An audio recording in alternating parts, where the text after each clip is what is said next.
آغاز کر لیتے ہیں. ہم سے پہلا سوال آپ کی خدمت میں رکھ دیتا ہوں. یہ بتائیے گا ہم صاحب، یہ ہم دیکھتے ہیں آپ لوگوں کے سوالوں کے جواب دیتے ہیں اور کوئی پرانی ویڈیوز بھی ہم دیکھتے ہیں، کچھ 80s کی بھی ہیں. یہ آغاز کب ہوا؟ آپ کو یاد ہے کہ پہلی دفعہ کس وقت آپ لوگوں کے سامنے اس طرح بیٹھے اور سوالوں کا جواب دینا شروع کیا آپ نے؟ اس کا سوالوں سے کیا تعلق ہے؟ یعنی تاریخ سننے سنانے سے مسلمانوں کو کیوں دلچسپی ہوتی ہے اتنی؟ تاریخ میں اسباق ہوتے ہیں سوچنے کے. 7 جولائی 1971 کو. اچھا، 7 جولائی 1971 کو. کیا موقع پیدا ہوا تھا ہم سے اس وقت آپ بیٹھے؟ میں اس وقت کالج میں پڑھتا تھا. ہم لوگ مختلف منصوبے بناتے رہتے تھے. میرے بہت عزیز دوست ڈاکٹر ساجد علی، جو پھر شعبہ فلسفہ کی سربراہی کرتے رہے پنجاب یونیورسٹی میں، وہ اور میں اور چند اور دوست اس طرح کے منصوبوں پر سوچتے بھی رہتے تھے، گفتگو بھی کرتے رہتے تھے. ان کے پس منظر میں کچھ اس وقت کے ہمارے مذہبی تصورات بھی تھے، کچھ مولانا سید ظفر اللہ صاحب مودودی سے تعارف اور ان کی صحبت کا اثر بھی تھا. تو اسی ذیل میں ہم لوگ مختلف لوگوں سے ملتے بھی رہتے تھے. ہماری ملاقات ایک پیر صاحب سے ہوئی، وہ بلال گنج میں رہتے تھے. ان کے سامنے ہم نے کچھ اپنے منصوبوں کا ذکر کیا. وہ دہلی کی زبان بولتے تھے اور ان کی مجلس میں بیٹھنے کا اپنا لطف تھا. وہاں ایک صاحب سے ملاقات ہو گئی. انہوں نے اصرار کیا کہ ہمارے کچھ دوست ایک جگہ بیٹھتے ہیں علامہ اقبال روڈ پر، تم لوگ وہاں آؤ ملنے کے لیے. وہاں ہم گئے. 5-7 وکلاء تھے. یہ صاحب جنہوں نے ہمیں دعوت دی یہ بھی وکیل تھے. ایک گورنمنٹ کالج میں ہمارے پڑھنے کا زمانہ تھا. ان دوستوں سے ملاقات ہوئی تو انہوں نے کہا کہ اگلے اتوار کو، یعنی 7 جولائی 1971 کا اتوار، اس کو تم لوگوں کے اس منصوبے پر گفتگو کے لیے کچھ اور لوگوں کو بھی ہم دعوت دیں گے، تم لوگ آؤ. تو خیر میں اور ساجد علی صاحب اور شاید ایک آدھ کوئی اور دوست تھا، ہم لوگ چلے گئے. خیال تھا اسی طرح کی کوئی بات ہوگی. 10 بجے اتوار کے دن یا 9 بجے یہی وقت تھا. اس وقت اتوار کو چھٹی ہوا کرتی تھی، بعد میں پھر جمعے کو چھٹی ہونے لگ گئی. تو جب ہم داخل ہوئے تو وہاں کوئی 35-40 لوگ بیٹھے ہوئے تھے اور ایک چھوٹا سا تخت تھا، اس پہ قرآن رکھا ہوا. تو انہوں نے کہا جی اب میرا نام لے کے اب یہ درس قرآن دیں گے. عجیب. اچھا. تو اس درس کی ابتدا بھی اسی دن ہوئی تھی. اچھا، یہ درس. اور جب اس کی ہو گئی تو پھر سوالوں کی ابتدا بھی ہو گئی. اچھا ٹھیک ہے جی، سوالوں کی جانب آگے بڑھتے ہیں. ایک مختصر سی بات آپ نے بڑی دلچسپ ہم صاحب یہ روزات سنائی. تو اس وقت بھی اتنی تحمل سے آپ جواب دیتے تھے یا اس وقت ذرا لب و لہجہ مختلف ہوتا تھا؟ اس کے لیے تو مجھے پرانی کچھ چیزیں دیکھنی پڑیں. اس میں حافظے سے زیادہ کچھ اور چیزوں کی ضرورت ہے. چلیں جی آغاز کرتے ہیں. ہمارے سامنے موجود ہیں محمد عاطف صاحب. آپ کا مائک ہو گیا انمیوٹ. آپ کو اگر آواز پہنچ رہی ہے آسک ٹو انمیوٹ تو سوال کیجیے جی. جی جی صاحب. جی وعلیکم السلام. تھوڑا سا اونچا بولیے گا. السلام علیکم. جی وعلیکم السلام. وعلیکم بولیے. السلام. جی السلام علیکم خان صاحب. ہم صاحب میزان میں آپ لکھتے ہیں کہ قرآن کی زبان عربی ہے جو کہ رازی اور زمخشری کی عربی اور آج کی عربی سے مختلف ہے. اس بات کا عملی ثبوت کچھ ہفتے پہلے میں نے خود دیکھا جب برلن کی ایک عربی مسجد میں قرآن کی ایک آیت کی تشریح کی غرض سے میں گیا اور عرب سے آئے ہوئے ایک عربی سپیکنگ امام صاحب جس طرح اس آیت کے الفاظ سے ناآشنا نظر آئے، اس سے یہی معلوم ہوا کہ یہ اصل میں ان کی اپنی زبان نہیں ہے.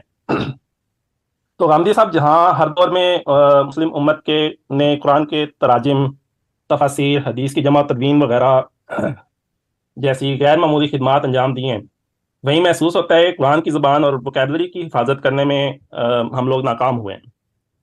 اور اگر ہم اسے ارتقائی مراحل کا حصہ بھی سمجھتے ہیں تو کیا آج کے علماء خصوصاً مدرسہ فراہی کے کچھ علماء کو مزید تفاسیر کے بجائے ایسی ریفرنس بکس لکھنے کو پرائرٹائز نہیں کرنا چاہیے جن میں عربی معلیٰ کے مطابق قرآن کے ہر لفظ کے تمام ممکنہ مفاہیم درج ہوں اور قرآن کا عام قاری بھی سیاق و سباق میں تدبر کے ساتھ لفظ کے درست مفہوم تک پہنچ سکے؟ واضح. ٹھیک ہے. اور کیا آپ کے ریسرچ سینٹر میں ایسے کسی پروجیکٹ میں کام ہو رہا ہے؟ Thank you. بہت معذرت کے ساتھ آپ نے دو باتوں کو ملا دیا. ایک ہے زبان کا بولنے میں محفوظ رہنا، یہ تو ممکن ہی نہیں ہے. زبان بتدریج تبدیل ہوتی چلی جاتی ہے، اسالیب بدلتے چلے جاتے ہیں، علاقائی زبانیں، علاقائی لہجے وجود میں آ جاتے ہیں. میں نے خود اپنے طالب علمی کے زمانے میں یہ تجربہ کیا کہ لاہور کے گورنمنٹ کالج میں ہمارے ساتھ فلسطین کے اور مصر کے بعض طلبہ پڑھتے تھے. ان کے مابین گفتگو میں جب وہ عربی زبان بول رہے ہوتے تھے تو فہم کے مسائل پیدا ہو جاتے تھے. ایک لہجہ اس طرح کا تھا، دوسرا دوسری طرح کا تھا. تو یہ بولنے کی زبان ہے. اسی طرح اگر کسی عالم کو آپ نے دیکھا ہے تو ہو سکتا ہے کہ وہ قرآن مجید کی زبان سے اس طرح واقف نہ ہو. ایک دوسری زبان وہ ہے جو علم کی زبان ہوتی ہے. علم کی زبان جس کو فصحا کہتے ہیں، وہ بڑی حد تک اپنے آپ کو برقرار رکھے ہوئے ہے. اس میں بھی تبدیلیاں آئی ہیں، اس میں بھی تغیرات ہوئے ہیں، لیکن اس کا بنیادی اسٹرکچر وہی ہے جو قرآن نے قائم کر دیا تھا. اس وقت بھی جب کوئی بڑا عالم، بڑا ادیب لکھتا ہے تو وہ وہی زبان لکھتا ہے، قرآن مجید کے زمانے کی زبان آپ کہیے. تاہم قرآن مجید کے زمانے کے اسالیب میں نہیں لکھتا. اس میں بھی تبدیلیاں، تغیرات آتے رہتے ہیں. جیسے ہم غالب کے زمانے کی اردو پڑھتے ہیں تو وہ وہی اردو ہے، لیکن اس کا اسلوب اب وہ نہیں ہے جو مثال کے طور پر اس وقت کے ہمارے ہاں اخبارات کی اردو کا ہے. اس میں بڑی تبدیلیاں آ جاتی ہیں. ایک تیسری چیز یہ ہے کہ جو زبان قرآن میں استعمال ہوئی ہے، کیا مسلمانوں نے اس کی حفاظت نہیں کی؟ یعنی یہ تو عملاً لکھنے میں، بولنے میں جو کچھ ہوا ہے اس کا بیان ہے. اتنی غیر معمولی حفاظت دنیا کی کوئی قوم کرنے کا تصور بھی نہیں کر سکتی جیسے مسلمانوں نے کی ہے. یعنی قرآن مجید کے الفاظ پر بے پناہ کام ہر دور میں ہوتا رہا ہے. بے شمار چیزیں لکھی گئی ہیں. قرآن مجید کی نحو یا جو جملوں کی تعریف کے قواعد ہیں ان پر اسی طریقے سے عہد بہد مسلمان کام کر رہے ہیں اور اس کی حفاظت کر رہے ہیں. اسی طرح کا معاملہ قرآن مجید کے اسالیب کا ہے. تو یہ سب چیزیں علم کی دنیا میں بالکل محفوظ ہیں. مدرسہ فراہی کے لوگ اگر اس وقت کام کر رہے ہیں یا کریں گے تو کیا ان کو آسمان سے الہام ہوگا؟ وہ مسلمانوں کا محفوظ کردہ وہی علم ہے جس کی بنیاد پر کام کرتے ہیں. تو اس کو ذرا بہتر کر لیجئے. یعنی صورتحال اس طرح نہیں ہے. یہ تین الگ الگ باتیں ہیں اور ان کو الگ الگ سمجھنا چاہیے. قرآن مجید کی زبان کے علم کی حفاظت بہت غیر معمولی طریقے سے ہوئی ہے. قرآن مجید کا اسلوب اور قرآن مجید جس زبان میں نازل ہوا اس وقت کی زبان نے بھی علمی زبان کی حیثیت سے، ادبی زبان کی حیثیت سے اپنے آپ کو فی الجملہ باقی رکھا ہے. البتہ مقامی لہجے، بولنے کے انداز وہ عراق کے اور ہو گئے، مصر کے اور ہو گئے، سعودی عرب کے اور ہو گئے، باقی جگہوں کے اور ہو گئے. تو یہ بات ہے، اس کو سمجھنا چاہیے الگ سے. واضح ہوا جی. آگے بڑھاتے ہیں. محمد قاسم بھائی، آپ کا مائک انمیوٹ کیجئے، سوال کیجئے. السلام علیکم غامدی صاحب. وعلیکم السلام. غامدی صاحب، کچھ دن پہلے حسن بھائی نے ایک ویڈیو یوٹیوب میں ڈالا تھا. اس میں اس کا ٹائٹل یہ تھا اپنا گریبان چاک، اور اس میں کئی ساری نصیحت کی باتیں بتائی. لیکن ایک بات پہ ہم تھوڑا کنفیوز ہو گئے. وہ یہ بتا رہے تھے کہ کچھ اللہ والے ہوتے ہیں، کچھ اللہ کے خاص بندے ہوتے ہیں، اللہ تعالیٰ ان کو علم دیتے ہیں اور وہی اجتہاد کر پاتے ہیں. اور انہوں نے مطلب آپ کا نام بتایا جیسے کہ آپ اجتہاد کر پاتے ہیں، اور حسن بھائی بھی ماشاءاللہ بہت علم والے ہیں، لیکن انہوں نے اپنے آپ کو بھی اس سے خارج کر لیا کہ ہم بھی اس درجے کے نہیں ہیں کہ ہم بھی اجتہاد کر سکتے ہیں. تو ہم یہ جاننا چاہتے ہیں کہ جو اجتہاد کرنے کی یہ جو ایک قوت ہے، یہ کوئی روحانی بات ہے یا پھر یہ کوئی علمی میرٹ پہ ہوگا کہ ہم اگر یہ علم حاصل کر لیے تو اجتہاد کر سکتے ہیں؟ جزاک اللہ خیر. تو کنفیوز ہو گئے. حسن صاحب کے گناہوں کے لیے میں جواب دہ نہیں ہوں، لیکن جو بات آپ نے پوچھی ہے وہ میں واضح کر دیتا ہوں چند لفظوں میں. اس کا جواب یہ ہے کہ جس طرح اللہ تعالیٰ نے انسانوں کو پیدا کیا ہے اور ان میں صلاحیتوں کا تفاوت رکھا ہے، اسی طرح علم کے معاملے میں بھی انسان بہت متفاوت ہیں.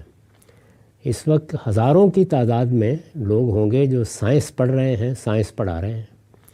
میں نے دیہات کے اسکولوں میں اساتذہ سے سائنس پڑھی ہے، وہ بھی سائنس کے جاننے والے ہی تھے، جس درجے میں بھی پڑھا رہے تھے، لیکن وہ کیا سب کے سب آئنسٹائن تھے؟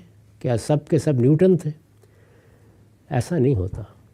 سائنس ہو، جغرافیہ ہو، سماجیات ہو، حیاتیات ہو، سب علوم میں مختلف درجوں کے لوگ پیدا ہوتے رہتے ہیں. دین کے علم کا معاملہ بھی یہی ہے. اس میں بہت سے لوگ ایسے ہوں گے جو ضروری معلومات سے واقف ہوتے ہیں. اصل ہمارے مدارس کے پڑھے ہوئے بہت سے طلباء ضروری معلومات سے واقف ہوتے ہیں. ضروری معلومات کا مطلب یہ ہے کہ ان کو آپ بلائیں گے نماز پڑھا دیں گے. ان سے آپ کہیں گے جنازہ پڑھا دیں گے. دعا کر دیں، انہیں بہت سی دعائیں یاد ہوں گی، وہ عربی زبان میں وہ دعا کر دیں گے. رسالت مآب صلی اللہ علیہ وسلم کی دعائیں ہوں گی. ضروری مسائل بعض پوچھیں گے، وضو کیسے کرنا ہے، نماز اگر پڑھی ہے تو اس میں یہ غلطی ہو گئی، اس کا کیا ہوگا، وہ بھی آپ کو بتا دیں گے. تو ایک سطح علم کی وہ ہوتی ہے جس میں اس علم کی ضروری معلومات کسی شخص کے ذریعے سے آپ تک پہنچ جاتی ہیں. یہ اس کی پہلی سطح ہے. اس کے بعد پھر وہ سطح ہے جس میں کسی علم کے معلم پیدا ہوتے ہیں. معلمین میں بھی بہت اعلیٰ درجے کے معلم ہوتے ہیں اور عام درجے کے معلم ہوتے ہیں. یعنی اس میں پھر درجات ہیں. کیا یہ واقعہ نہیں ہے کہ ہم جب یونیورسٹیوں میں پڑھتے ہیں، کالجوں میں پڑھتے ہیں، تو وہاں ایک ہی علم اور فن ہم ایک استاد سے پڑھتے ہیں، اس کی شان ہی اور ہوتی ہے. دوسرے سے پڑھتے ہیں، معاملہ ہی اور ہوتا ہے. ہم لوگ فلسفے کے طالب علم تھے تو فلسفہ مختلف اساتذہ سے ہم نے پڑھا. اس میں ہمارے ایک استاد تھے، تو میں عام طور پر اپنے بعض دوستوں سے کہتا تھا کہ اب سونے کا وقت آ گیا ہے. ایسی نیند آور گفتگو کرتے تھے جس کو سننا ممکن ہی نہیں ہوتا تھا. اور اس میں بس یہ تھا کہ جیسے ایک مشین ہے وہ بولتی چلی جا رہی ہے، یعنی چیزوں کی تعلیف کیا ہے، کس طرح پڑھانا ہے، ان کو سمجھانے کے کیا طریقے ہیں، کوئی چیز نہیں تھی. لیکن اسی جگہ بعض ایسے اساتذہ تھے کہ نیند آئی ہو تو وہ بھی ختم ہو جاتی تھی. تو بڑے اعلیٰ درجے کے معلمین ہوتے ہیں، ان کے بھی پھر درجات ہیں. ان سے آپ یہ توقع تو نہیں کرتے کہ وہ کسی علم و فن میں کوئی اجتہاد فرما دیں گے، لیکن جو علم ان کے پاس ہوتا ہے اس کو انہوں نے سمجھا ہوتا ہے اچھی طرح، اور سمجھ کر اس کو بیان کرنے کا اللہ نے بہت سلیقہ دیا ہوتا ہے. اسی ذیل میں پھر آگے ایک اور صنف سامنے آتی ہے جو کسی علم کے محققین کی ہے. یعنی وہ اس میں تحقیق کرتے ہیں. تحقیق کا مطلب یہ ہے کہ جو علم یا معلومات پہلے سے موجود ہیں ان کو جانچا اور پرکھا جائے، ان میں کیا حق ہے، کیا باطل ہے، کوئی غلط چیز تو نہیں آ گئی. اس طرح کے محققین کے بھی پھر بڑے درجات ہیں. عام درجے کے محققین ہوتے ہیں، اس سے بھی آگے بڑھ کر ہوتے ہیں. اور پھر ایک وہ درجہ بھی ہے کہ جس میں بعض لوگ ایک نئی دنیا پیدا کر دیتے ہیں، جیسے میں نے سائنس میں مثال دی. یعنی آئنسٹائن تو ہر روز نہیں پیدا ہوتے. سائنس کے محققین تو اس وقت بھی سینکڑوں کی تعداد میں مختلف جگہ پر بیٹھے ہوں گے، تحقیق کر رہے ہوں گے. تو حسن صاحب نے یہ بتایا ہے، کوئی روحانی تجربے کی بات نہیں کی ہے. یہ میرا حسن ظن ہے، لیکن اگر انہوں نے کوئی دوسری بات کی ہے تو یہ جواب دیں. ٹھیک ہے. اچھا غام صاحب یہ بتائیے گا کہ ہماری گناہوں کو تو آپ ہمارے کھاتے میں ڈالتے ہیں، لیکن آپ سے کوئی گناہ ہوتا ہے اس کو ہلکے کے ہر آدمی کے کھاتے میں ڈالا جاتا ہے. وہ لوگ بھی کہتے ہیں آج تمہارے غامدی صاحب نے یہ کہا. اس کا کیا حال ہے کہ آپ کے گناہ جو سب کے سر پڑ رہے ہوتے ہیں؟ یہ بدقسمتی ہے. افراد کے گناہ قوموں کے کھاتے میں، قوموں کے گناہ افراد کے کھاتے میں پڑتے رہتے ہیں. لیکن لوگوں کو یہ بتانا چاہیے کہ خاص کر ہمارے ہاں کوئی تقلیدی ذہن نہیں ہے. یہاں ہر شخص آزاد ہے، اور ہمارے مدرسہ فکر میں اس کو اصول کی حیثیت حاصل ہے کہ سب لوگ آزاد ہیں. وہ غور کریں، سوچیں، ان کی ایک رائے ہو سکتی ہے، وہ ہم سب سے مختلف ہو سکتی ہے. ایک بڑا فریم ہے جس میں ہم اتفاق کرتے ہیں. اس وجہ سے کہا جا سکتا ہے کہ یہ ایک مدرسہ فکر ہے یا اسکول آف تھاٹ ہے. اس سے زیادہ کچھ نہیں ہے. اس میں بہت تنوع ہے. امام فراہی کی کتنی آراء ہیں جن سے ہمارے استاذ مولانا امین احسن اصلاحی نے اختلاف کیا ہے، اور کتنی چیزیں ہیں جن سے اس طالب علم نے اختلاف کیا ہے. میرے اپنے تلامذہ میں، میرے شاگردوں میں بہت سے اہل علم ہیں جنہوں نے میری بعض آراء پر تنقید میں مقالات لکھے ہیں. وہ سب ہم نے جمع کر دیے ہوئے ہیں، آپ پڑھ سکتے ہیں ان کو. تو ہمارے ہاں تو اس طرح کا کوئی جمود نہیں ہے. آگے بڑھاتے ہیں، یہ کام کر رہے ہیں. ٹھیک ہے جی. محمد آدم خان صاحب، جناب سوال کیجیے. جی السلام علیکم غامدی صاحب. وعلیکم السلام. غامدی صاحب میرا آپ سے یہ سوال ہے کہ موجودہ دور میں ہم دیکھتے ہیں کہ جتنے بھی نظریات ہیں، چاہے وہ مذہب کے ہوں یا الحاد کے ہوں، سائنس کے ہوں، ان سب کے ہاں کچھ پوائنٹس ایسے ہوتے ہیں جو بہت زیادہ اسٹرانگ ہوتے ہیں. اور آج کے اس سوشل میڈیا کے دور میں میرے جیسا جو ایک نوجوان ہے یا جو طالب علم ہے، اگر وہ ایک سچے طالب علم کی طرح بھی، جس طرح آپ اکثر یہ الفاظ یوز کرتے رہتے ہیں، وہ لے کر چلے اور چیزوں کو جاننے کی کوشش کرے، تو بعض اوقات ہر نظریہ جو ہے وہ اس کے کچھ ایسے پوائنٹس ہوتے ہیں جو بہت ہی فیسینیٹنگ ہوتے ہیں، چاہے وہ الحاد کے ہوں، سائنس کے ہوں یا مذہب کے ہوں. تو اس حالات میں، اس سچویشن میں آپ کون سی ایک اپروچ جو ہے وہ نصیحت فرمائیں گے یا سجیسٹ کریں گے کہ آج کے نوجوانوں کو جو ہے نا وہ اپنانی چاہیے؟ شکریہ. آج کے نوجوان کو پہلے متعین کر لینا چاہیے، یعنی وہ مسلمان ہے یا نہیں ہے. اگر وہ مسلمان نوجوان ہے تو اسے سب سے پہلے اپنے مذہب کے استدلال کو جاننا چاہیے، یعنی معلومات نہیں محض. معلومات تو میں نے عرض کر دیا نا کہ علم کا پہلا درجہ ہے، اور معلومات تو آج کے زمانے میں آپ بیٹھ جائیں تو آسانی کے ساتھ ویسے بھی جمع کر لیتے ہیں. استدلال کو آپ جان لیں. استدلال بنیادی چیزوں کو سمجھنا ضروری ہوتا ہے. یعنی آپ اللہ تعالیٰ کو کیوں مانتے ہیں، قرآن مجید کو اللہ کی کتاب کیوں سمجھتے ہیں، رسالت مآب صلی اللہ علیہ وسلم کو اللہ کا پیغمبر بلکہ آخری پیغمبر کیوں مانتے ہیں، اور جو شریعت دی گئی ہے وہ شریعت اپنے استدلال کے ساتھ کیا آپ نے سمجھ لی ہے. پہلے یہ کام کر لینا چاہیے. یہ کوئی بڑا کام نہیں ہے. عام آدمی کی سطح پر 6 مہینے سال میں اگر سنجیدہ مطالعہ کیا جائے یا کسی صاحب علم سے استفادہ کیا جائے تو یہ سمجھ میں آ جائے گا. استدلال کو جان لینے کے بعد آپ ہر چیز کو پڑھیے، ہر چیز کو سنیے. پھر کیا ہوگا؟ پھر یہ ہوگا کہ جو استدلال آپ نے یا جو ریزننگ آپ نے سمجھ لی ہے اس پر کوئی چیز حملہ آور ہوگی. حملہ آور میں کسی برے معنی میں نہیں کہہ رہا. وہ الحاد کی کوئی چیز بھی ہو سکتی ہے، سائنس کی کوئی چیز بھی ہو سکتی ہے، سماجی علوم کی کوئی چیز بھی ہو سکتی ہے، اور خود مذہبی تعبیرات میں کوئی چیز ہو سکتی ہے.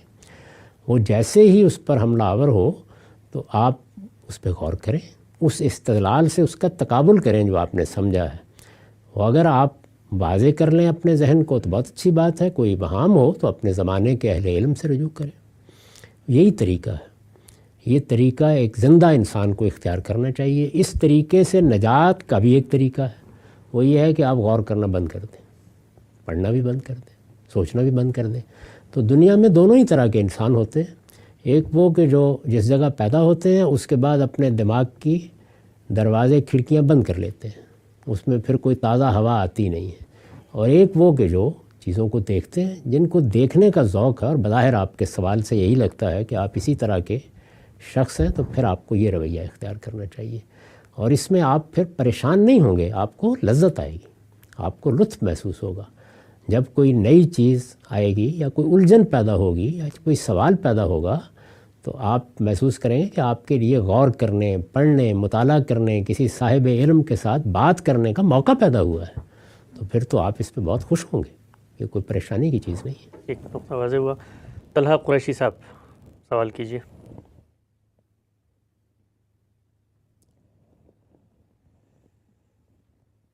السلام علیکم. وعلیکم السلام.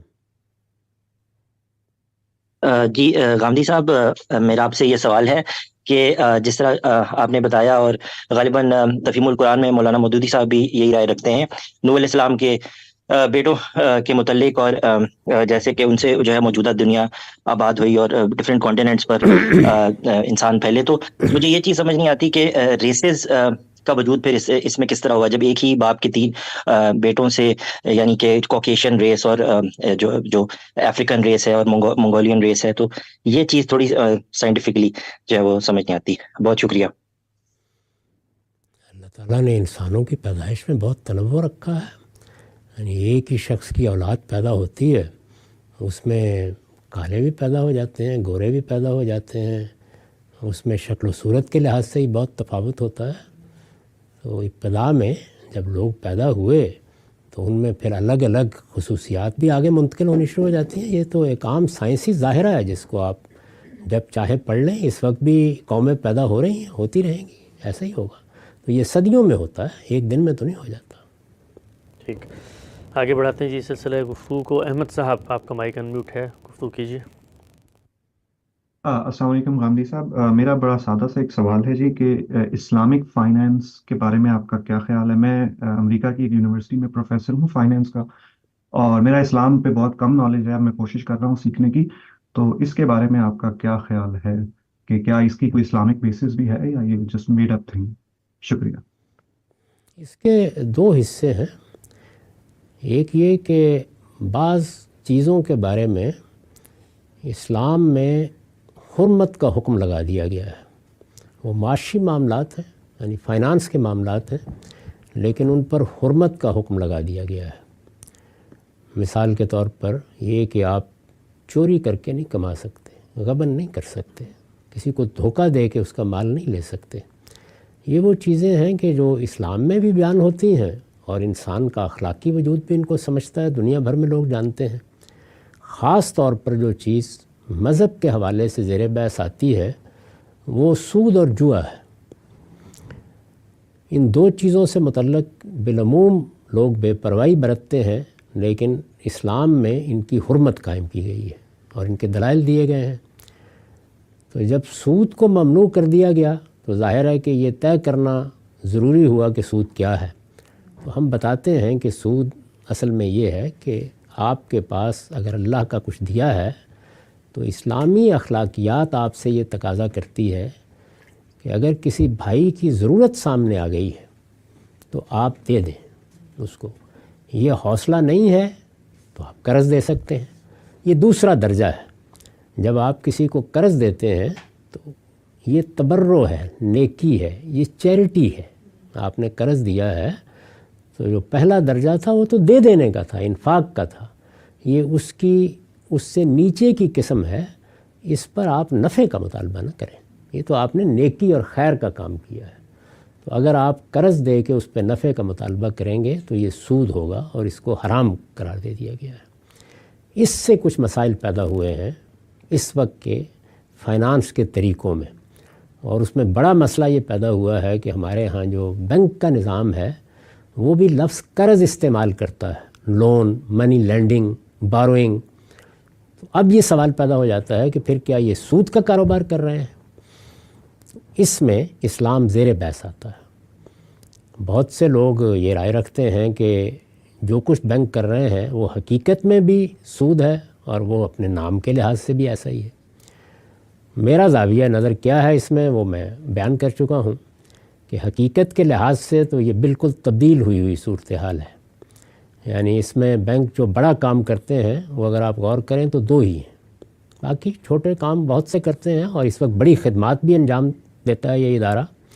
ساری دنیا کی معیشت بلکہ اب تو عام انسانوں کی روزمرہ زندگی بھی اسی ادارے پر ہے۔ ہر آدمی نے اپنی جیب میں کارڈ ڈالے ہوئے ہیں، روپیہ اس کا بینک میں ہے، یعنی وہ کون آدمی ہے کہ جو اب اس سے اپنے آپ کو الگ رکھ سکتا ہے؟ تو بینک جو بڑا کام کرتے ہیں یا کاروبار کرتے ہیں بڑے پیمانے پر، اسی سے وہ کماتے بھی ہیں۔ اس میں دو چیزیں ہیں، ایک جس میں وہ بیع و شرع کرتے ہیں، کوئی قرض نہیں دے رہے ہوتے، حقیقت کے لحاظ سے خرید و فروخت کر رہے ہیں۔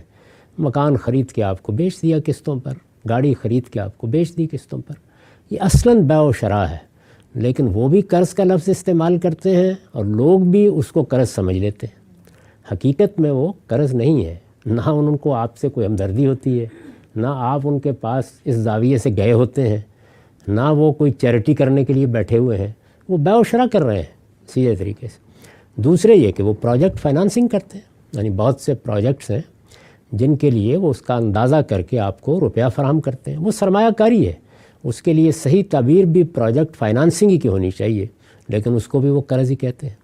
تو اس طرح قرض جو اصل میں اسلامی اخلاقیات میں چیریٹی کی چیز تھی، اس کو انہوں نے کاروبار بنا لیا ہوا ہے۔ یہ چیز قابل اعتراض ہوتی ہے لفظ کے لحاظ سے۔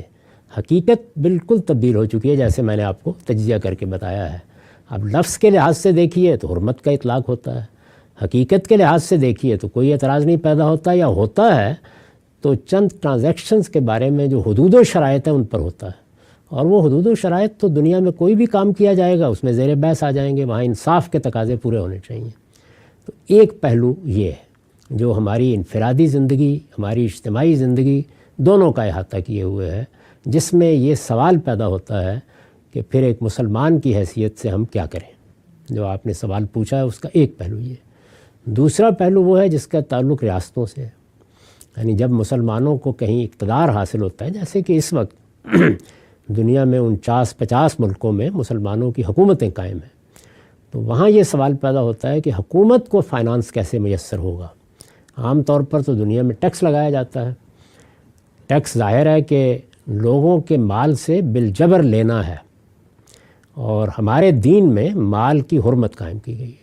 یعنی کوئی شخص، کوئی حکومت میرا مال بالجبر نہیں لے سکتی مجھ سے. اگر وہ مجھ سے تقاضا کرے گی تو یہ ظلم ہوگا.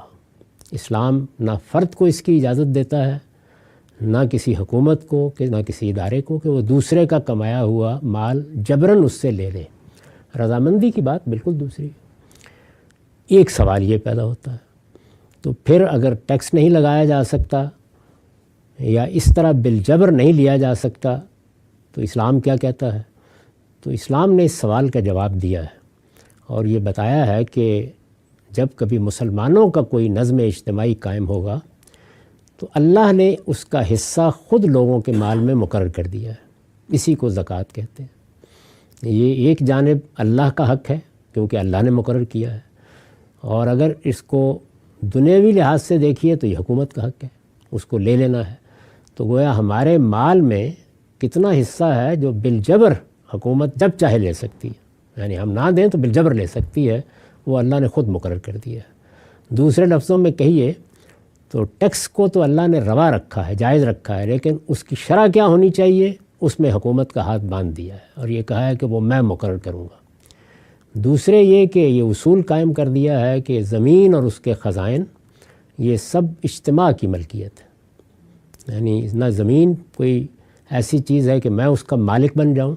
میں جب اس کو کسی دوسرے سے لیتا ہوں مکان بنانے کے لیے، کوئی دکان بنانے کے لیے، کاشت کے لیے، تو میں صرف حق تصرف خریدتا ہوں، یعنی میں اس کا مالک نہیں بن جاتا. وہ اجتماع ہی کی ملکیت میں رہتی ہے. لہٰذا حکومت کو حق حاصل ہے کہ اس پر خراج عائد کرے، جیسے کہ خلفائے راشدین نے عائد کیا، اور یہ حکومت کے لیے بہت زیادہ وسائل کا ذریعہ بھی بن سکتا ہے. زمین کے اندر کوئی خزانے ہیں اور وہ نکل آتے ہیں، تو جو آدمی اس کو اپنی ملکیت میں بظاہر لے کے بیٹھا ہے، گھر بنا کے بیٹھا ہے، دکان بنا کے بیٹھا ہے، وہ ان خزانوں کا مالک نہیں ہے، وہ اجتماعی کے مالک رہیں گے. تو اس طرح حکومت کے بارے میں یا ریاست کے نظم کے بارے میں اسلام نے مالی مسئلے کے بارے میں یہ زاویہ نظر دیا ہے. اس کو بھی موجودہ دنیا میں تسلیم نہیں کیا جاتا، تو اس سے بھی ایک کشمکش پیدا ہوتی ہے. تو یہ دو چیزیں ہیں، بس ان کے بارے میں جو بات بھی آپ زیر بحث لائیں گے وہ اسلامک فائنانس کا مسئلہ ہوگا. نقطہ واضح ہو گیا. ہم سب آگے بڑھاتے ہیں. جناب معراج نعیم صاحب، ڈاکٹر معراج نعیم صاحب، مائک میوٹ کیجیے، ان میوٹ کیجیے. السلام علیکم غامدی صاحب. وعلیکم السلام. غامدی صاحب، میرا کوئی مخصوص کوئی سوال نہیں ہے، کیونکہ آپ نے جتنا مواد اکٹھا کر دیا ہے اس کے بعد مجھے نہیں لگتا کہ کوئی بھی سوال کا جواب وہاں موجود نہیں ہے. یہ صرف ایک بہانہ تھا آپ سے براہ راست مخاطب ہونے کا. میرا تعلق لکھنؤ سے ہے اور بس میں ایک شعر آپ کے لیے پڑھنا چاہتا ہوں. بس وہی میرا ایک مقصد تھا کہ ہزاروں سال نرگس اپنی بے نوری پہ روتی ہے، بڑی مشکل سے ہوتا ہے چمن میں دیدہ ور پیدا.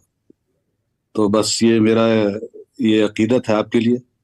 اور ایک بہت مختصر سا سوال ہے کہ اگر ہمیں کوئی سوانح عمری پڑھنی ہے رسول اللہ صلی اللہ علیہ وسلم کی، تو جو سب سے پہلی یا ارلیسٹ یا کوئی سجیسٹ کر دیجیے بس.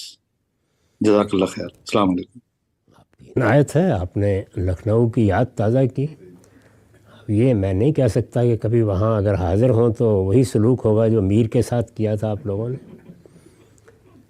رسالت مآب صلی اللہ علیہ وسلم کی سوانح آپ اگر پڑھنا چاہتے ہیں اور اپنے زمانے کے لحاظ سے پڑھنا چاہتے ہیں تو دو ہی اچھی سوانح لکھی گئی ہیں. ایک شبلی کی ہے سیرت النبی، دوسرے ہمارے مدرسہ فکر میں علامہ خالد مسعود صاحب کی حیات رسول امی ہے. جو آپ کے ذوق کی ہو اس کو آپ پڑھ لیں. اگر بالکل ابتدائی چیزیں پڑھنا چاہتے ہوں تو پھر ابن اسحاق کی بھی چھپ گئی ہے اور ابن ہشام کی بھی. ابن ہشام نے ابن اسحاقی کی کچھ تہذیب کر کے اس کو ترتیب نو دی تھی. یہ سب آپ شائع شدہ مل جاتی ہیں اور دنیا کی سب زبانوں میں ترجمہ ہو گئی ہیں، ان کو بھی آپ پڑھ سکتے ہیں۔ یہ غامدی صاحب یہ کہاں مل پائیں گی؟ میں دراصل دبئی میں مقیم ہوں، جی یہ آن لائن لکھنؤ میں ہے، ہوتا تو یہ شاید آن لائن وہاں مل انشاءاللہ جاتی آپ کو مجھے۔ مل جائیں گی، آپ ہماری ایپ میں انشاءاللہ میسج کیجیے گا، وہاں پر بھی آپ کو دے دیں گے۔ اور آپ نے فرمایا غامدی صاحب نے سب سوالوں کا جواب دے دیا، تو میں بھی سوال پوچھنا بند کر دوں یا جاری رکھوں؟ نہیں حسن اجاز صاحب، آپ کے لیے مجھے الگ سے کچھ کہنا تھا لیکن ابھی وقت نہیں ہے۔ وہ آپ کی تو مثال ہی الگ ہے کہ غامدی صاحب، آپ کو کس نے کہا کہ وقت نہیں ہے؟ یقین مانیں کہ میں نے غامدی صاحب کے سب سے جتنے بھی یوٹیوب میں پرانے سے پرانے ویڈیو پڑے ہوئے تھے، اور جو ابھی آپ نے شروعات میں ایک بات کہی نا کہ اب میں غامدی صاحب میں اور اس وقت میں اگر کوئی فرق ہے، تو میں نے محسوس کیا ہے۔ غامدی صاحب کے ویڈیوز ہیں ایک جو صوفزم پہ ہیں، جس میں انہوں نے آپ نے دیوبندی بریلوی اور اس پہ ذکر کیا ہے، ایک لائبریری ہے اور بہت ینگ ایج ہے ماشاءاللہ غامدی صاحب کی، وہ زوم ہی الگ ہے آپ کا، اب میں اور اس میں بہت فرق ہے۔ جی تو میں نے بہتری ہوئی ہے یا میں نے سب کچھ دیکھ لیا ہے۔ بہتری ہوئی ہے اس زون میں یا ظاہر سی بات ہے، اب آپ کے غامدی صاحب کا تو رتبہ ہی اور جلوہ ہی الگ ہے، وہ میرا خیال اسٹیج آف ایولیوشن تھا، صحیح ہے؟ چلیں بہت اب شکریہ، الگ ہے معاملہ۔ ویسے جسٹ ایک سیکنڈ اور لوں گا، ہاں میرے غامدی صاحب سے اتنی مجھے رغبت ویسے بھی ہے، اور جب یہ کبھی ندوۃ العلوم کا نام لے لیتے ہیں یا لکھنؤ کا تو دل مطلب خوش ہو جاتا ہے، کیونکہ میرے نانا خود ندوے میں پروفیسر رہے ہیں انگلش کے، بہت شکریہ، جزاک تو اللہ خیر، بڑی بیک گراؤنڈ ہے۔ بہت تو شکریہ جی، جزاک اللہ، بڑی تمنا ہے کہ کبھی موقع لگے تو آپ سے کبھی مصافحہ کرنے کا۔ انشاءاللہ، بہت شکریہ۔ آگے بڑھاتے ہیں جی، بیگ صاحب، احمد صاحب، مائک انمیوٹ کیجیے۔ السلام علیکم۔ وعلیکم السلام۔ جی غامدی صاحب، میرا زکوٰۃ کے ایک پہلو کے حوالے سے سوال تھا آپ سے کہ آج کے ملازمت پیشہ افراد جو ہیں ان کو پروڈکشن کے زمرے میں کنسیڈر کیا گیا ہے، اور ان کی جو ہے وہ محنت ان کے پارٹ لگ رہی ہے، جس وجہ سے وہ 10% کی کیٹیگری میں آتی ہے۔ تو جب ملازمتوں کی نوعیت ہم دیکھتے ہیں تو ایک تو آپ کہہ سکتے ہیں کہ جو نان ٹیکنیکل لیبر کے زمرے میں آتی ہے، یعنی کہ اگر ایک شخص نہیں تو کوئی دوسرا تیسرا چوتھا کوئی بھی وہ فرائض انجام دے سکتا ہے، جبکہ دوسری جانب ایسی ملازمتیں وجود پذیر ہو گئی ہیں کہ جس میں آپ کو اس ملازمت کا اہل ہونے کے لیے ایک خاص طرح کا بیک گراؤنڈ اور اختصاص پیدا کرنا پڑتا ہے۔ مثال کے طور پہ جس سے ڈاکٹر حضرات ہیں وہ ان کو MBBS کی تعلیم پانی پڑتی ہے، بعد میں بھی وہ اپنی فیلڈ کے اندر مزید اسپیشلائزیشن کرتے چلے جاتے ہیں۔ تو سوال یہ تھا کہ جو اس قسم کے ملازمت پیشہ افراد ہیں تو ان کی یہ جو اختصاص پیدا کرنے کا عمل ہے، اس میں جو ان کا وہ وسائل، سرمایہ اور وقت لگتا ہے، تو کیا اس کو سرمایہ پر محمول کیا جا سکتا ہے اور وہ 10% سے 5% کی کیٹیگری میں آ سکتے ہیں اس کی بیسس پر؟ اور آخر میں جو ہے وہ یہ کہنا چاہوں گا کہ آپ کے لیے ہر وقت دعا گو رہتے ہیں کہ اللہ تعالیٰ آپ پر اپنی ابدی شفقت نازل فرمائے اور بے انتہا کرم کا معاملہ فرمائے۔ اور آپ کی خدمت میں درخواست ہے کہ میرے لیے بھی دعا کیجیے خدا کے حضور کہ وہ زندگی کے امتحان میں کامیاب ہونے کی توفیق اور ثابت قدمی نصیب فرمائے، اور کل کو اس کی حضور جب پیش ہوں تو افو درگزر کا معاملہ فرمائے۔ بہت شکریہ، جزاک اللہ۔ تو آپ کے لیے دعا گو ہیں، اللہ تعالیٰ آپ پر کرم فرمائے۔ آپ کے سوال کا جواب یہ ہے کہ وہ سرمایہ جو کام میں لگ رہا ہے وہ زیر بحث ہے، یعنی اگر تو آپ نے کام شروع کیا ہے اور اس کے بعد بھی ساتھ انویسٹمنٹ کرنا پڑتی ہے یا کوئی دفتری اخراجات پورے کرنے پڑتے ہیں یا اس کے لیے کوئی عملہ رکھنا پڑتا ہے، تو خواہ آپ ملازمت ہی کر رہے ہوں، ایسے کام بھی ہیں جن میں اس کے ساتھ آپ کو کچھ خود بھی کرنا ہوتا ہے، تو پھر وہ 5% ہو جائے گا۔ اسی طرح اب ایک نئی چیز یہ پیدا ہوئی ہے کہ لوگوں نے طالب علمی کے زمانے میں بہت سا قرض لیا ہوتا ہے، وہ اس کو کما کر واپس کر رہے ہوتے ہیں، تو جب تک ان کا وہ قرض واپس نہیں ہو جاتا اس وقت تک بھی وہ اس کو سرمایہ قرار دے سکتے ہیں، لیکن جو پہلے ہو گیا وہ ہو گیا، اس کو آپ اس مزدور سے کیوں تقابل میں لاتے ہیں جو بیچارہ اپنا سارا خون پسینہ بہا کر کوئی 10 روپے کماتا ہے، آخر وہ بھی تو 10% دے رہا ہے۔ تو آپ نے اگر کوئی تعلیم پائی ہے تو آپ کو ملے گا بھی اس کے لحاظ سے زیادہ، اور آپ اللہ کی راہ میں زیادہ دیں۔ ٹھیک ہے جی، نقطہ واضح ہوا۔ آخری 4 سوال ہم لیتے ہیں۔ جناب توصیف چودھری صاحب، سوال پوچھیے مختصر، آپ کا مائک انمیوٹ۔ توصیف محمد چودھری۔ جی السلام علیکم سر، جی میری آواز آ رہی؟ آ رہی پوچھ۔ جی میرا سورہ تغابن کی کو سمجھنے کی کوشش کر رہا تھا، اس میں تھوڑا کنفیوژن۔ آیت 9 اور 10 میں جنت اور دوزخ والوں کے لیے الفاظ جو استعمال ہوئے ہیں وہ ہیں خالدین فیہا ابدا، جنت والوں کے لیے. تو ابدا کا جو میرے خیال میں یہ فار ایور ہے، لیو دیئر فار ایور. لیکن جو اصحاب النار ہیں ان کے لیے خالدین فیہا پہ ختم ہو جاتی ہے، ابدا نہیں ہے.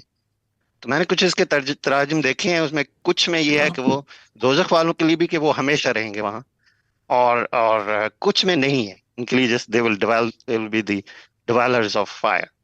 تو میرا سوال یہ ہے کہ اس میں کیا ایسی کہ اصحاب النار کے لیے ہمیشہ کا لفظ کا ترجمہ جو ہے اس کی کیا وجہ ہے؟ واضح. دیکھیے، ایک جگہ جزا بیان ہوئی ہے، ایک جگہ سزا بیان ہوئی ہے. جزا کو تو اللہ تعالیٰ بہت زور کے ساتھ بیان کرتے ہیں کہ جنت کبھی ختم نہیں ہوگی، اللہ تعالیٰ نے اس کو ابدیت دی ہے. انسان ازلی تو نہیں ہے لیکن جنت کی نعمت پا کر وہ ابدی ہو جائے گا. اور ایک جگہ قرآن مجید میں جہاں یہ زیر بحث آیا ہے وہاں یہ کہا ہے کہ کہیں یہ خیال نہ کرو، یہ میری مشیت ہے، میری رضائی پر ہر چیز کھڑی ہے، میرے اذن ہی سے جنت بھی قائم ہوگی اور قائم رہے گی. وہاں یہ کہا ہے کہ عطان غیر مجزوز، یعنی یہ خیال نہ کرو کہ یہ کبھی ختم ہو جائے گی. تو بڑے زور سے یہ بات کہی ہے. جہنم کے بارے میں یہ تو بتا دیا ہے کہ وہ بھی ہمیشہ کے لیے ہے اور یہ سزا ہے، لیکن یہ نہیں کہا کہ میں اگر چاہوں گا تب بھی اسے ختم نہیں کروں گا. بلکہ اسی آیت میں سورہ رعد کے آخر میں یہ بتا دیا ہے کہ ان ربک فعال لما یرید، میں جب چاہوں گا جو چاہے گا کر دوں گا. تو یہ فرق ہے دونوں میں. ایک وعدہ ہے وہ ہمیشہ پورا رہے گا، ایک وعید ہے، سزا کا بیان ہے، وہ سزا دینے والا اعلان کر چکا ہے لیکن جب چاہے ختم کر دے اس کو. اس کی رحمت اگر غلبہ پا گئی تو ختم کر دے گا. ٹھیک ہے، واضح ہو گیا. آگے بڑھاتے ہیں. یاسمین ہارون صاحبہ مختصر سوال پوچھیے. آپ کا مائک انمیوٹ.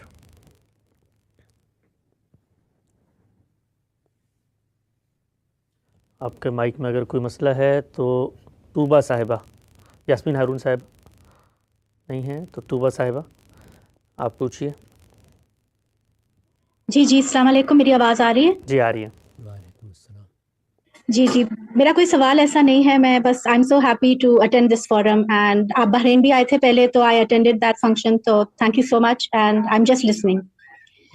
میرا بس یہ ہے سوال کہ اگر کوئی پرسنل وراثت کے معاملے میں کوئی سوال پوچھنا ہو تو مطلب کوئی ای میل کر سکتے ہیں، کوئی پرسنل جواب مل سکتا ہے؟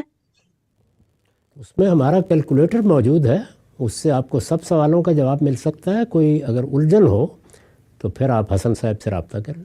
جی مہت کوئی ای میل؟ جی آپ کو یہاں پر آ جائے گا انشاءاللہ، ای میل لکھا ہوا بھی آ رہا ہوتا ہے. ghamdi.org پہ جائیں، وہاں پہ آپ رابطے کی ساری انشاءاللہ سہولت موجود ہے.